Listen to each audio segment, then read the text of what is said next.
All right, so we are recording the interview of Dennis Plumb.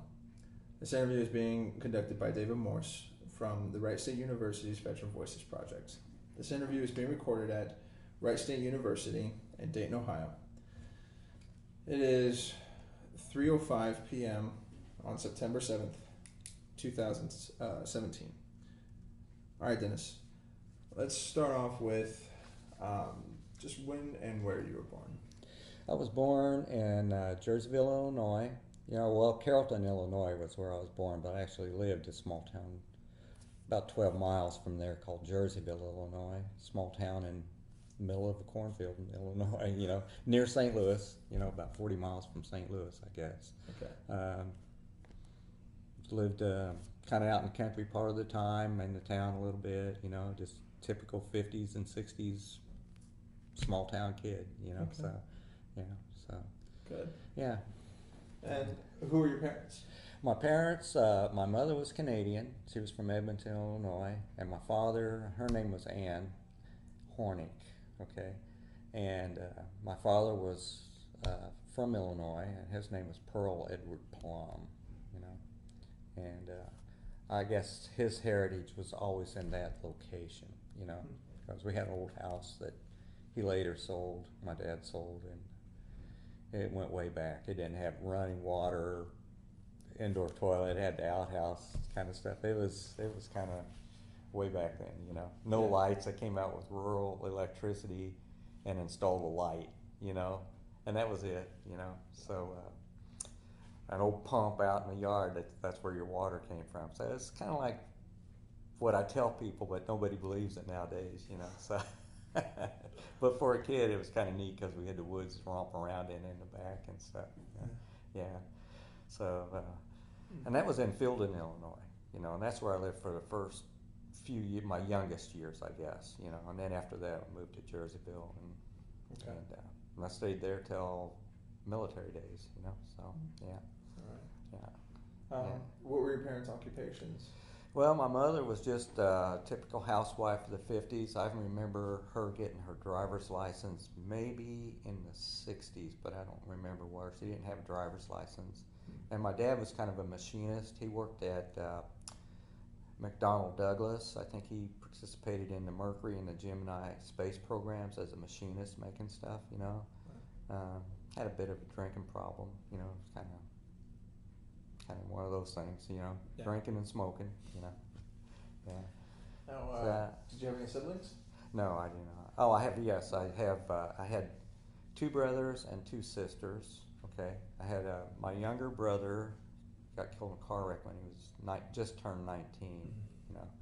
And then my older brother, which was a Vietnam vet, he died a year ago from cancer.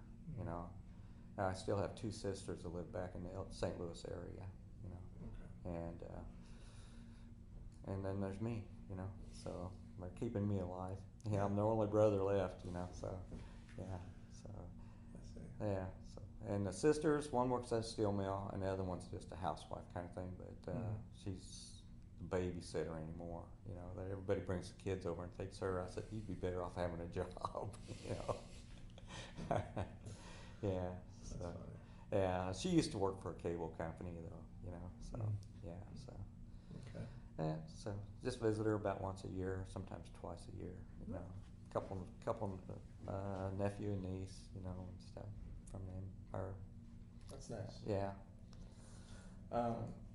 So, what were you doing before you joined the military? Before the military, I worked at a grocery store.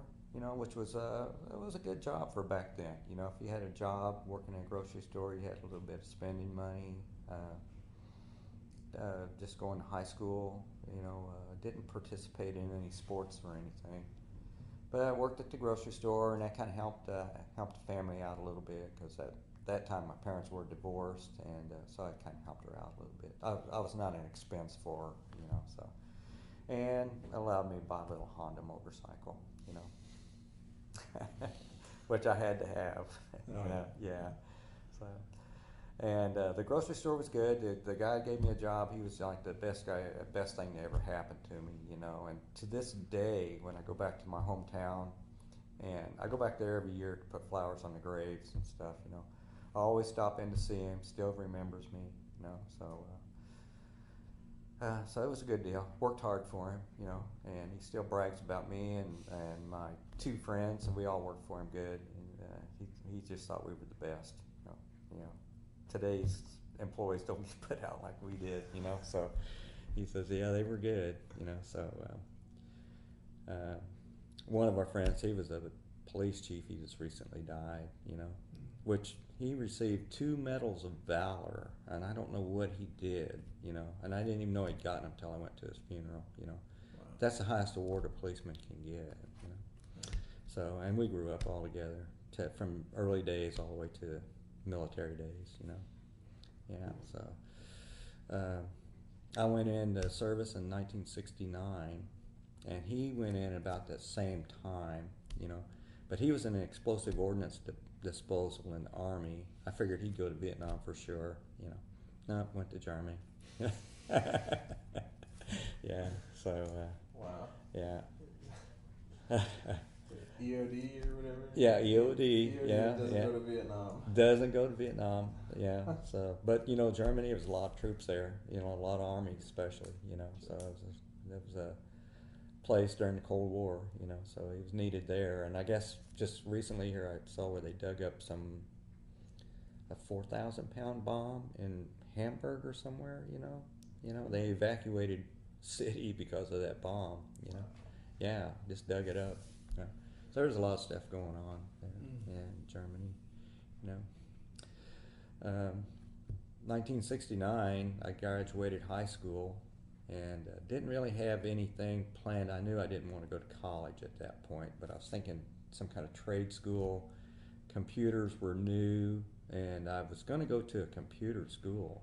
You know, I'd signed up for it, and it was back when they had these big reels and all these cards, punched holes in all these cards and stuff. That was a computer then, but it would have been a good job. But I was at the same time Vietnam was going on, a lot of people getting drafted. I knew I was up any time, you know. And so I was checking in on the Air Force. My dad was Army Air Corps during World War II, and so I was kind of aviation guy, you know. Plus, I had always been around planes. A friend of mine used to build biplanes, and I was always helping him build those biplanes, you know. So I'd always been doing that. Mostly got the dope, but you know, and then get to fly around a little bit in them, you know. So I was looking at the Air Force. I don't know if you know about the draft, but you had to go down and take physicals, and they give you a classification number and everything, and take tests. And the Army was sitting there going, man, we'd like to have you as a helicopter pilot, you know.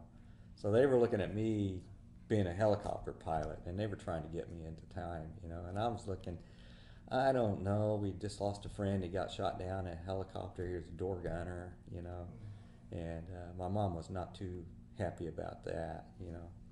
Especially, you know, I was kind of wild with the motorcycle and stuff. And anyway, along comes October of '69, and here comes my draft notice, you know. And it wasn't just a name, it was a list of names. You know, it said, gentlemen, you are to report to Army Induction Center at St. Louis, you know, for induction into armed forces on October 13, you know. And I went down to the Air Force recruiter. I'd been talking to him anyway. I wanted to get into weather, you know. And I said, hey, I just got drafted, you know.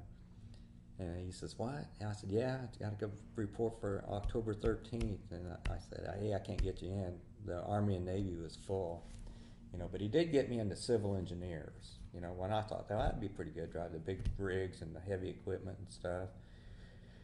You know, so I signed up for Air Force 9 October 1969 and went to the induction center there in St. Louis. They were saying, no, he's got drafted. He's got to go with us. And the way they did it, there are tons of people in there, you know. That building was just full of guys, you know. And they would line you up, and they would go Army, Army, Army, Marine, Army, Army, Army, Marine, Army, Army, Marine, you know, on down the road. And then it came to me, and he says, hey, you're drafted. And the Air Force recruiter sitting there going, no, I got him. He's signing up for the Air Force. So they had a 4-day fight there but but I got in, and I ended up going into civil engineers in the Air Force starting out. I thought that was pretty neat. I got to drive, semi trucks and bulldozers and big dump trucks and front end loaders, and that's kind of neat for a 19-year-old kid, you know. First duty assignment though was at McGuire Air Force Base, New Jersey, and one stripe, you know. The base, Fort Dix, and McGuire were heated by one central coal plant, you know. So where do you think I go? To go to the coal plant, you know. And we shovel coal and move coal and put it in silos all day long. I was black from top to bottom, you know. And cold in New Jersey, that's the coldest place I've ever been, you know. And the wind would come in and just like icicles cutting through you, you know. Got tickets to go to, chance to go to the Philippines, and I go, they got a coal yard there. And they go, no. So I go there, and and that turned out to be pretty good duty, you know. It's Clark Air Base, beautiful base, you know. Everybody was kind of good duty, you know. Everybody regarded Clark as nice, and it was, you know. So I spent 15 months there, and got ranked there, and lost a little bit of rank there, and you know, a little story I had was I went downtown. I was drinking. They were under martial law. Philippines was, and had a 12 o'clock curfew. I go down there, get caught. It's 12 o'clock. Can't get back. Can't get out on the street. You know. And I said, I ain't staying down here. You know. And I could see the base, but I couldn't go through the main gate. I don't know if you want to hear this story or not, but yeah. So I could see the base, but I knew I couldn't go out in the street and then go through the main gate because I'd get in trouble, you know. But I could see the fence, and I said, you know what? I'm gonna go climb that fence, and I'll just walk back to the barracks area, you know. So I go up there and I climb that fence, and I get up to the top, and it's got barbed wire across the top and everything. I get up to the top, and all of a sudden, pop, pop, pop, flares going off everywhere, man. That place is lit up like the sun. Dogs coming in, growling and barking, and police coming in, you know, with sirens and lights, and I go, oh, shit. Yeah. Police down there with rifles and everything, and they scared those guys. It scared me too, you know. And they got down. They took me to jail, you know, and it cost me 3 stripes, you know, and, which the pay goes with that, you know, and they used me as an example, you know. So I learned a little lesson, but it's good to talk about it. It's kind of funny to talk about it nowadays, you know. So I had another incident there at Clark when I first got there. You know, they sent me out to the flight line. It says, go out to the flight line, get you a truck, and just drive around and get familiar with the flight line where they park the different aircraft and stuff, you know. So okay, so I go out there. I haven't got a line badge yet, you know. And they call me up on the radio and says, hey, Dennis, would you go down and pick up the crew of this F4 tail number so-and-so and take them to base ops? I go, sure, you know. And they didn't know where it was. It was at the alert barn. That's where it was, you know. But I didn't know where the alert barn was, you know. So I turn around, and there goes that F4 right behind me. And I said, well, I'll just follow that thing down there. So I follow that F4 down there, and he goes in between these ropes, and they park him and everything. And I pull up in front of the F4, and the colonel gets out, and I say, Colonel, I'm here to pick you up and take you to base ops. And he goes, okay, but I got to go in and debrief, so just hang loose here, you know. And I said, okay, I will, you know. So the security guard, he comes over and he's talking to me, you know, and we're just kind of shooting the shit, you know, and he goes, where's your line badge, you know? I said, well, I haven't gotten one yet. They just wanted me to come out here on the flight line, kind of learn it, you know, and I had driven into a restricted area that I didn't know about because I'm following that F4. Of course, it has to have access to get in there, and I'm right behind him. Way I go to jail again.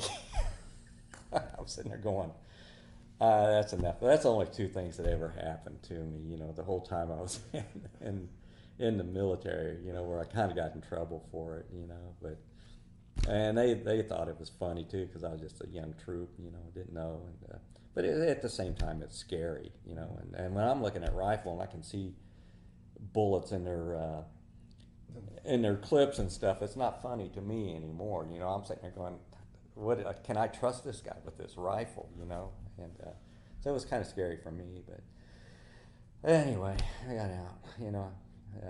Went to Clark. That was good duty. I was there when the POWs were released, and that was an experience there too. Uh, they came in. They had a lot of dependents down on the flight line and stuff, and so everybody was kind of excited about seeing the POWs. Went down there and they came up and they get on the bus, and you didn't get to talk to them, but they took them all to the hospital. They had the windows at the hospital screwed shut. You know, they put screws in the windows so they couldn't get out the windows. They didn't know how they would react. See, and I had heard on the plane that they didn't believe they were released. That they thought it was some kind of a scheme that it came up. You know, so they were worried about them trying to get away or commit suicide and stuff. You know, and apparently a lot of them did. You know, later on, commit suicide. But it was a big deal, and they gave them free running to base and gave them lots of money to spend because they'd been sitting there for a long time. You know, so. Yeah, and they had two different planes that came in. They had the C-141, which is out here at the Air Force Museum in Dayton, and they had a C-9 Nightingale. They had a big red cross on the tail. It was like a DC-9. And they used both of those planes. It seemed like the POWs that were not in Hanoi looked like they were in a lot worse shape than the others, you know. And so that was kind of like when I got a little certificate for that, participating in that, you know. And I was just standby, you know. It's one of those things, just stand by in case they need you, you know. Now, when was this? That was 1973. 1973. You know? Yeah. And it's from Clark that I went straight to Utapao. I got orders to go to Utapao, and I flew on a 141 from Clark to Utapao, and that's when I spent my Southeast Asia tour there. I guess Clark would have been a Southeast Asia tour too, but it's more like a resort, you know. But Utapao was a big base, had all the B-52s there, and I felt like I was in the war there, you know. But it was also at the same time felt like I was in Orient, you know. Thailand has lots of temples and the Buddhas and all that, and the Philippines is more like Spanish, you know, a lot of big Catholic churches, and they speak Spanish and everything, you know. But that was really something, and that worked a lot of hours, you know, every day, 12 hours a day, just doing your job, you know, and that's what it was. Air Force is a 9-to-5 job, basically. You know, you get up in the morning on your own. You're required to be on your duty station. They probably have a little formation, give you a little information they might need to pass on down to you. Then you just go do your job, you know, whatever it is, you know, and then work all day, and then you go back to barracks, you know. Right. Start it all over again, you know. It's not a lot of marching and stuff. And I worked East Side Age, that was Bomber Side Age, you know, and that's aerospace ground equipment. I think nowadays they call it something else, you know, but that's the equipment to use to service the planes. That had the turbine start cards, the lights they use for maintenance, air conditioners, high pressure cards, you know, like air compressors, all that stuff, you know. So that was my job, was working that stuff. Yeah, when you say you were working that stuff, were you doing maintenance on them? Yeah, it was maintenance. You know. But I was more because I'd gotten my rank back. When I lost my rank earlier, I got it back pretty quick because they relied on, you couldn't be a crew chief and have people below you ranking you, you know. So I usually got my rank back pretty quick, but you know, it's just a little disciplinary thing, you know. But when I went to Thailand, I was more or less a dispatcher at that point, you know. So I would just get calls in, and they need equipment here and get equipment here, and I'd have the guys take it down and pick it up or deliver it and service it or whatever they had to do to it, you know, bring it up, fix it if they could, you know. So that was basically it, you know. I was telling some people, we had a bus that we drove to transport everybody from one side of the base to the other. You know, we have a guy would take the bus and go over to the barracks area and pick up, say, night shift, and then he would bring night shift over, and then day shift would get on the bus, and they'd haul him back to the barracks area. You know. This was because you were on 12s. So That's on 12-hour shift. Yeah. You just rotated. You know. Yeah. But I had one of the guys work for me. He's driving the bus, goes over there to pick up the people, stops at the mailroom. They had a SS 396 El Camino they used for the U2 chase vehicle. And everything was, you drove on the left-hand side of the road. So the shifter was on the left-hand side. And everything was just opposite. The steering wheel was on the right-hand side, the shifter was on the left-hand side, you know. So he was driving this, and he wasn't used to driving it like that. So he drives into the mailroom and drives right over the U2 chase vehicle, you know, and destroyed it. You know, didn't do anything to the bus but scratched the paint on the bumper, you know. So after that, the guys that were the U2 chase vehicle people, they got an old beat up staff car. And we were like their scourge after that, you know. It's funny, you know. So yeah, nothing really eventful happened to me in Thailand, you know. You know, it's pretty awesome watching those planes take off or taxi down, getting ready to go on a mission. They all take off at the same time, and they come out of their little revetment. And when they started their engine, the 8 engines starting up, I mean, everything just shook, you know. And anyway, you'd see them taxiing out, and it was all loaded with their bombs, and their wing tips are dragging down and everything, you know. And I was, wow, you know. And then they take off, and the sky's just black with soot, you know. And then they come back, and then you just start it all over again, you know. So, yeah. So in Thailand, so you're working 12s, you're working dispatch. Yeah. Did you find yourself having much free time? You made free time, you know. You had one day off. We had a beach there on the base. You know, you couldn't swim in the water; it was contaminated. But they had a beach, and you had some boats that you could rent and go water skiing if you wanted, you know. So that was pretty nice, you know. But they didn't want you swimming in the water. You know, you could go skiing, but you couldn't swim, you know. So, but they took you out away from the beach a little bit more, out into the Gulf of Siam, you know, and it was just concrete barracks when I was there.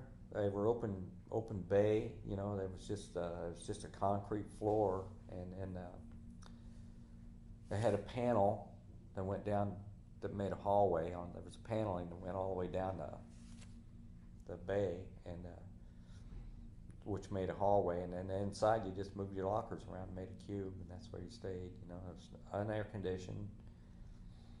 A lot of lizards, you know, little gecko lizards everywhere, you know, and but that was a lot better than most people had over there. You know, most people lived in some kind of a wooden structure of some sort, you know, a hut of some sort. You know, it was just a small wooden house kind of, you know, cabin-like thing.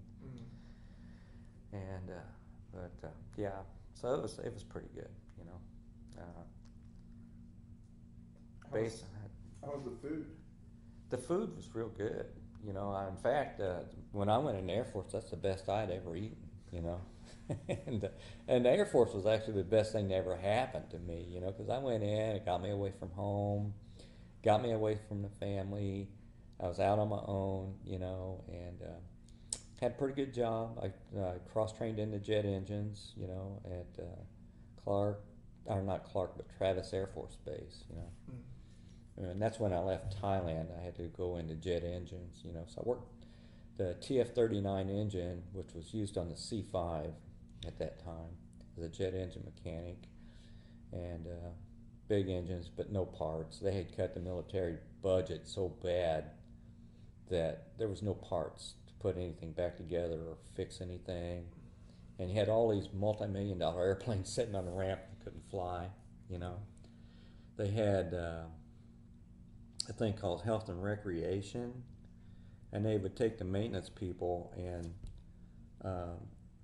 ask them to go, I don't think they required it at the time, but ask you to go fly on a C-5 with the crew, you know, after your duty hours, you know. And that's how they got money out of health and recreation to buy fuel, so the air crews could go out and fly around and get flight training. So that was weird. That was strange. That's cutting the budget too much. Right. Yeah. So was mechanic there at Travis for 5 years. Troop movements were frozen. I wanted to go to Europe, couldn't go. I could go to Altus, Oklahoma, or Dover, Delaware, and of course Travis. That was the three places they had those C5s. And I go, well, I guess I'm the best of the three, being California. I kind of like California, but the people were rude as can be at that time. They hated veterans. They big anti-Vietnam people. Throw stuff at you. Go to a restaurant, couldn't get waited on. If you ask them, can I have a glass of water? Sure, but you never get it. That kind of stuff. And even officers on base were rude to people that were coming back from Asia. I thought that was kind of strange. I had officers that would cross the street so that they wouldn't have to return a salute to me as we walked past each other. That was odd to me. But anyway, I was jet engine mechanic there for 5 years. It came time for me to re-enlist. They said, can't re-enlist. I was eligible for re-enlistment. I was a pretty good troop, except for those couple times I got in trouble, but they said, well, we don't, they had cut the defense budget so bad. People were bailing out of the service like crazy. They couldn't get promoted, couldn't get reassigned. A lot of people couldn't re-enlist even if they wanted to. They did offer me two options: loadmaster or a flight engineer. And at that time, I decided, well, I think, and I had spent 10 years in the service at that time, and I said, I think I'm going to go ahead and get out of the service, kind of give civilian life a try, because I hadn't known anything other than that since high school. I got out of high school in May, went in the service in October, and been in there ever since then. So I got out at that time. My duty stations were always good. Other than New Jersey, I didn't care for New Jersey at all. But Clark was nice. Utapau I loved. Was stationed at Tinker Air Force Base, Oklahoma. It was like, that's all civilians. I went in there and I said, well, you want to live off base? What? Yeah, you can live off base. Okay. So paid me quarters and rations and but they did put me on honor guard there. And most of the military were there were in some kind of honor guard role, because they had to do a lot of funerals, had to do a lot of little events and stuff. The honor guard part was pretty tough on me, because you'd have to go, if somebody got killed, you had to go with the base chaplain to notify their parents, and of course there's no telling them. When they see a staff car pulling up and a couple military people walking up to the door, they know they're not coming there to tell you how good their son is doing, Right. And some of them took it really hard, and What year was this that you were pulling honor guard? that was probably 70, 71. I forget. I think that's So Vietnam was still going on. Yeah, a lot of that. But you also had to do retired military, that might have just died, so you had to do them. They were entitled to a military honor guard, So I think a civilian, if you go get a military thing, it's like a VFW or something comes up with an honor guard for you. But this was active honor guard stuff, So that was pretty tough on you. And well, I couldn't go to funerals for a long time after that, because it just bothered me too much, So yeah. Sure. So yeah. That's about it from the military days, So what year was it that you got out of the military? 1980. It was February 1980, Okay. and right after that, Jimmy Carter was a president, and boy, cut the military budget to pieces, man. Reagan came in after that, and he built the military back up. He gave the guys a pay raise. He got money to buy parts so they could fix everything. You know, I had $5 million engines sitting in boxes. You know, and told them, I said, I don't know when I can put them back together. You know, and cannibalization was just awful, man. Just steal parts from everything so you could just get one to fly. You know, and I really believe that's kind of like what it is like now. You know. So I feel sorry for those guys that have to operate on things that are not too reliable, you know. So, yeah. So what did you do once you got out? When I got out, I went to, I used my GI Bill, and I went to, I didn't know anything but aviation, you know, so I went to Parks College of St. Louis University and got my airframe power plant license, you know. And from there, I went to work for a company called Air Research that worked corporate aircraft, you know, the Lear jets and stuff like that, as a mechanic for them in Springfield, Illinois, you know. And I worked there, and then I get a call from American Airlines and says, hey, would you like to come out and work for us, you know? And I go, well, yeah, I think I would, you know. So I gave Air Research my notice that I was going to be leaving, and I went to work out at American Airlines as a mechanic, you know, and that was pretty neat. You know, I was around the big airplanes and got to taxi them around a little bit and stuff, and worked there 30 years. I'm now retired, you know, loved my retirement, you know. Went back to college somewhere along that line and got my bachelor's degree in aviation sciences and stuff, and don't regret that, but I never used it for anything, you know, but got the diploma on the wall, you know, so yeah. So I got the class rank, you know, yeah, so Oklahoma State, you know, so yeah. It's not Ohio State, but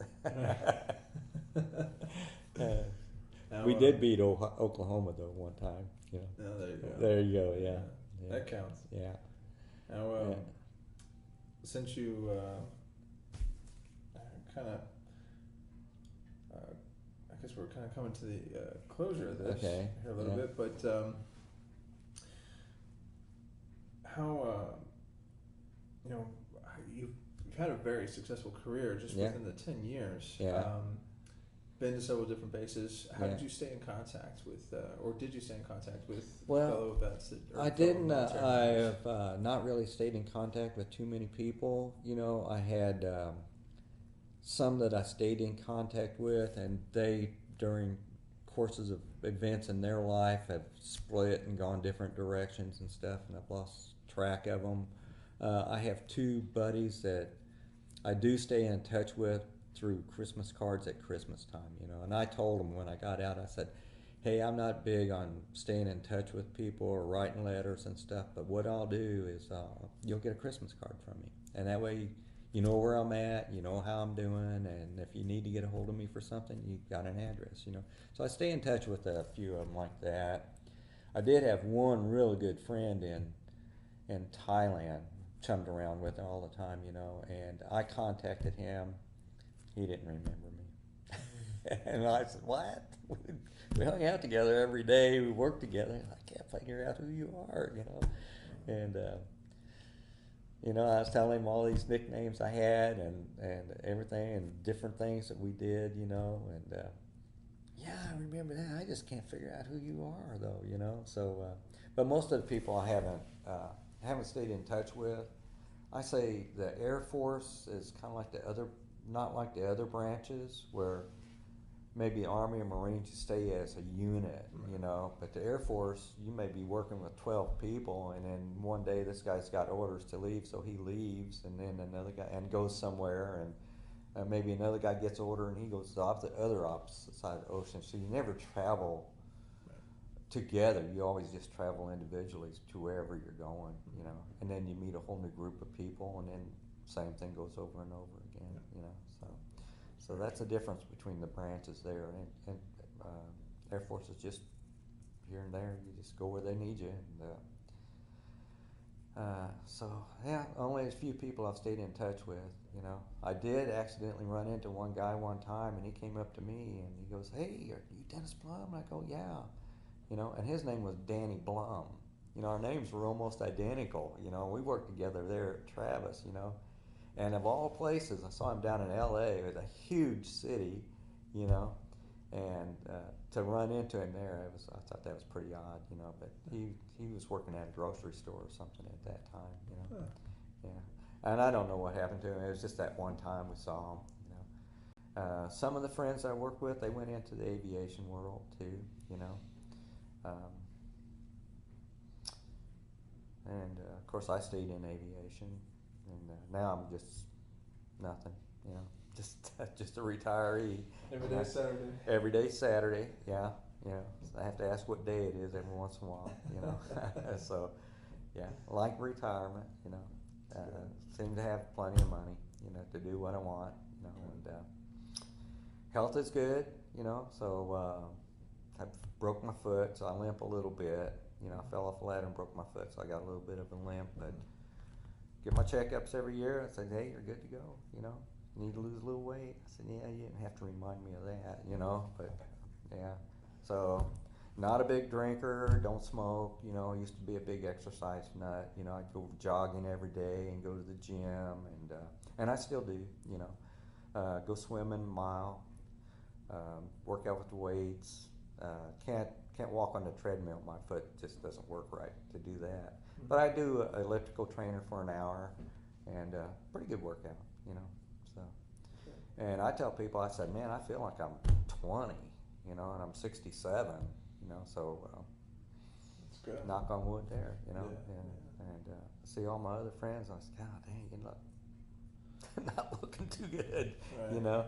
And they actually look old, you know. I mean, some people tell me I don't look as old as other people, you know, and I just figured that it's because I exercise all the time, you know.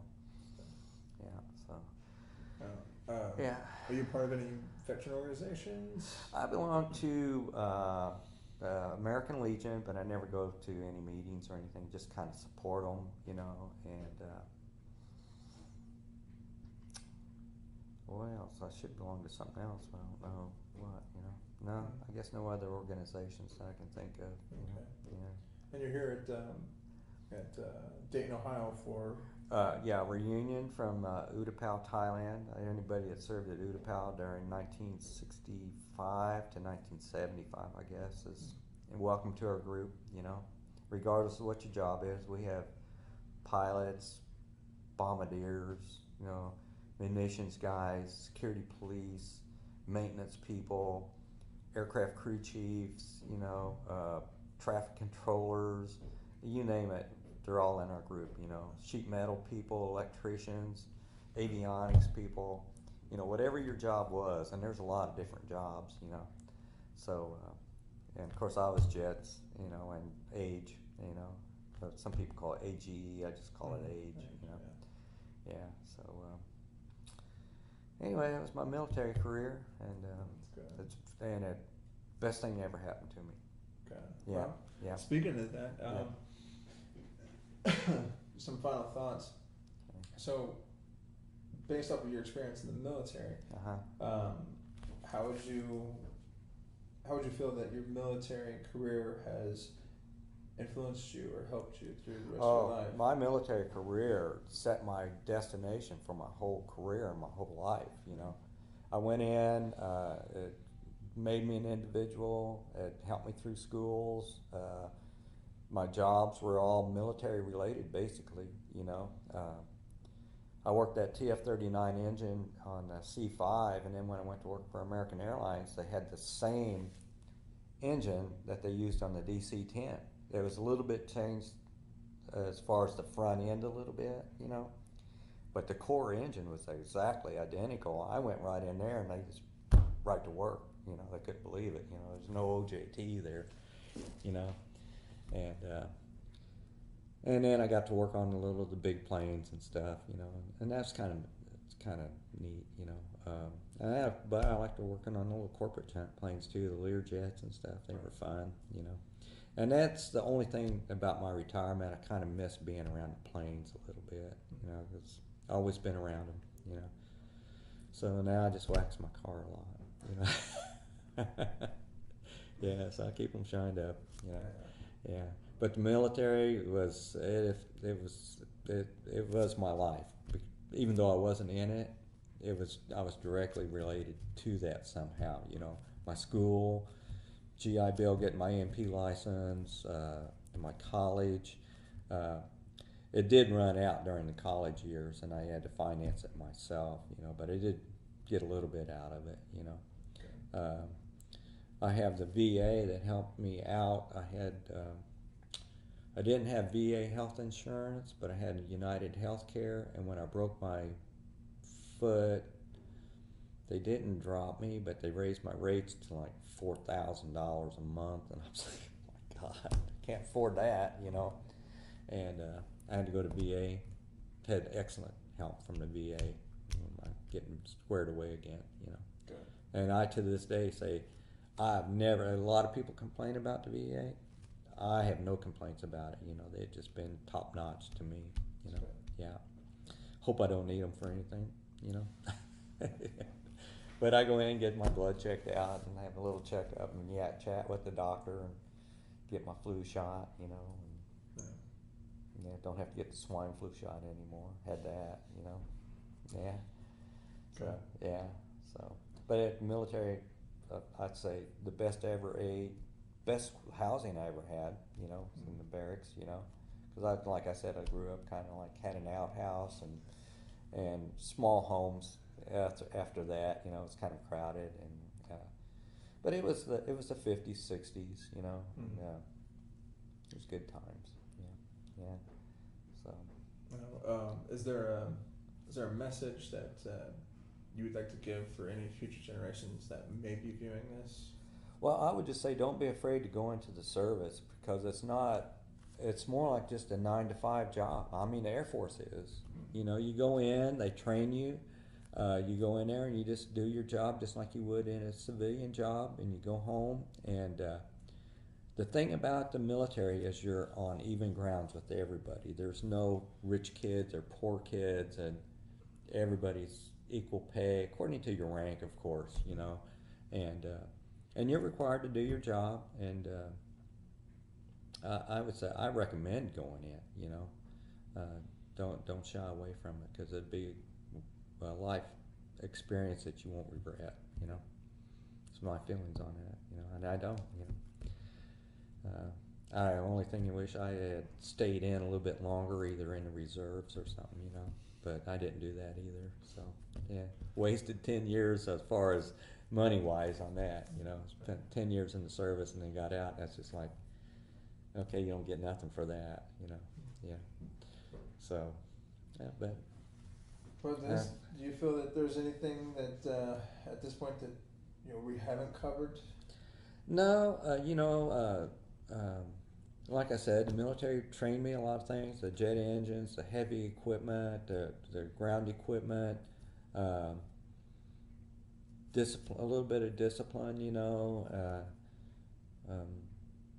Just be yourself, you know. Just go in there and accept what you get. It's good, you know.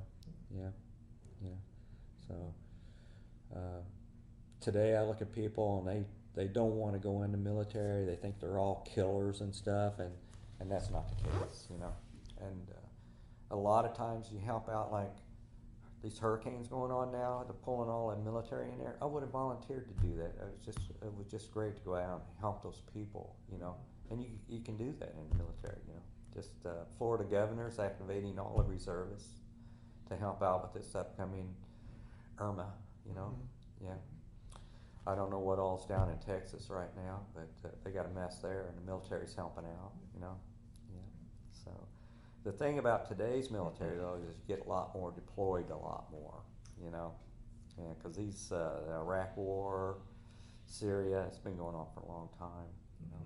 So and doesn't seem to want to be ending soon either, you know. So I know people multiple tours over there. Now that happened in Vietnam too, that people did multiple tours. I didn't, you know, but